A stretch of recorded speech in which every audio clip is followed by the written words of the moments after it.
आजकल यूट्यूब पे बहुत सारे वीडियो चल रहे हैं जिनमें बता रहे हैं कि एचपीएससी में इतनी वैकेंसी आएंगी। एचपीएससी में कोई कह रहा है एचपीएससी में 1500 वैकेंसी आएंगी, कोई कह रहा है 2500 आएंगी, कोई कह रहा है 2600 आएंगी, कोई कह रहा है 3000 आएंगी, कोई कह रहा है कितनी वैकेंसी आएंगी।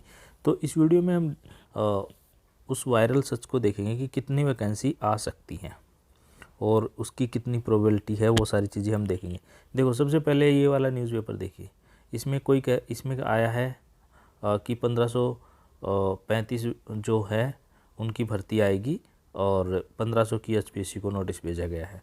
अब इससे पहले ये कोई यूट्यूब पे ही है कोई बंदा, इसने बोला है 2592 रिक्रूटमेंट कब आ रही हैं उसके बारे में देखिए। इसके बाद ये कोई और मैं यूट्यूब पे ही है कोई बंदा, इसने बताया कि 2592 वैकेंसी आ रही हैं। इसके बाद ये कोई हमारे हरियाणा के ही हैं, ये भी न्यूज़ में डाला इन्होंने कि कॉलेज में असिस्टेंट प्रोफेसर की भर्ती की जाएगी 3292 पोस्ट पे। इसके अलावा फिर और हमको देखते हैं। अब कोई एक ये न्यूज़पेपर है, ये क्लेम कर रहा है कि 3035 वैकेंसी आएंगी। तो टोटल वैकेंसी आएंगी कितनी, ये यहाँ पे इम्पोर्टेंट बात हो जाती है कि टोटल वैकेंसी कितनी आएगी। कोई कह रहा है 3000 आएंगी, कोई कह रहा है 2500 आएंगी, कोई कह रहा है कितनी आएंगी। तो किसी यूट्यूब चैनल पे ये वीडियो डाला गया कि हरियाणा के लोक सेवा आयोग में असिस्टेंट प्रोफेसर की वैकेंसी जो होंगी 2592 होंगी। ठीक है जी। अब ये कोई किसी ने डाला है कि हरियाणा के जो एचपीएससी के असिस्टेंट प्रोफेसर की जो रिक्रूटमेंट होंगी वो 2528 होंगी। ठीक है, तो हर आदमी कह रहा है अपने अपने तरीके से। कोई कह रहा है 2528 होंगी, कोई कह रहा है 1500 होंगी, कोई कह रहा है 3000 होंगी। तो वैकेंसी होंगी कितनी? अगर मान के चले, अगर हम 3035 भी नहीं हो रही और 1500 भी नहीं हो रही, कितनी, तो इसमें जो वैकेंसी होने वाली हैं वो जो वैकेंसी होंगी आपकी करीब करीब 3035 ही वैकेंसी आएंगी। अब 3035 वैकेंसी क्यों आएंगी और कब आएंगी, ये हम इस पर डिस्कस करते हैं। मैंने मेरे जान पहचान के हैं वहाँ पे, मैंने उनसे पता कराया। तो कल वहाँ से वो परसों भी मैंने बात की थी, कल भी मैंने बात की थी और कल मैं उनसे जाके बात करूँगा तो वहाँ से निकलवा लूँगा मैं, मतलब जो वो रिटर्न में इन्फॉर्मेशन वहाँ से निकाल के दे देंगे वो उसके बारे में। तो कल वो वाली इन्फॉर्मेशन मैं दिखाऊंगा आपको कि कितनी वैकेंसी के बारे में वो बताएंगे। उन्होंने बताया, मैं 3035 वैकेंसी के बारे में ही बताया था। उन्होंने ये बताया था कि 1535 के लिए तो पहले ही हो चुका है और 1500 के लिए फाइल उन्होंने अलग से भेजी है।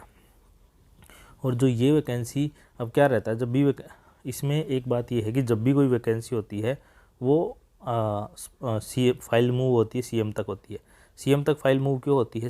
जब उसमें जितने भी असिस्टेंट प्रोफेसर लगाएंगे उनका एक बजट देखते हैं। वो बजट क्यों देखते हैं कि मान लो असिस्टेंट प्रोफेसर उन्होंने लगाया तो एक साल में उसकी कितनी कॉस्ट बनेगी, और 3000 असिस्टेंट प्रोफेसर लगाते हैं तो 3000 असिस्टेंट प्रोफेसर की एक साल में कितनी कॉस्ट गवर्नमेंट को पड़ेगी।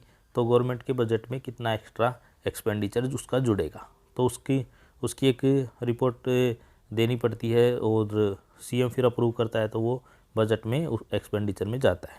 ठीक है, और मान के चले मोटा मोटी ऑन एंड एवरेज 1 लाख रुपए और ग्रोस मान के चलते हैं हम। तो 3000 असिस्टेंट प्रोफेसर लगेंगे तो उनकी कितनी सैलरी हो गई एक महीने की, फिर उसको 12 से मल्टीप्लाई करेंगे तो एक साल की कितनी होगी। तो वो सारा एक्सपेंडिचर हो गया। वो सारा उनको गवर्नमेंट को उसका प्रपोजल बनाना पड़ेगा, उसकी फिर अरेंजमेंट भी करनी पड़ेगी। तो इसमें 1535 की तो हो चुकी है, 1500 की उन्होंने अप्रूवल के लिए और भेजा हुआ है। और दूसरी बात ये रहती है, जब अप्रूवल भी आ जाती है सीएम की, उसके बाद वो एडवर्टीजमेंट डिपार्टमेंट में जाता है, वहाँ पे भी टाइम लग जाता है। ये नहीं कि आज गया तो आज ही उस सेम डे वो पब्लिश करा देंगे, नहीं, वहाँ पे भी एक अलग से फाइल मूव करती है। गवर्नमेंट सेक्शन में ऐसे ही होता है। हम तो खुद देखते हैं कि क्या होता है गवर्नमेंट सेक्शन में। तो वो वहाँ से एक फ़ाइल मूव करेगी, फिर छोटे लेवल से फाइल मूव करेगी, फिर उस पर सब लोग अपने अपने जहाँ तक जाएगी कमेंट करेंगे कि भाई हाँ ये होना चाहिए, नहीं होना चाहिए, कितना क्या होना चाहिए। ठीक है जी। तो उसमें 1 महीना 1.5 महीना और लग जाता है टाइम।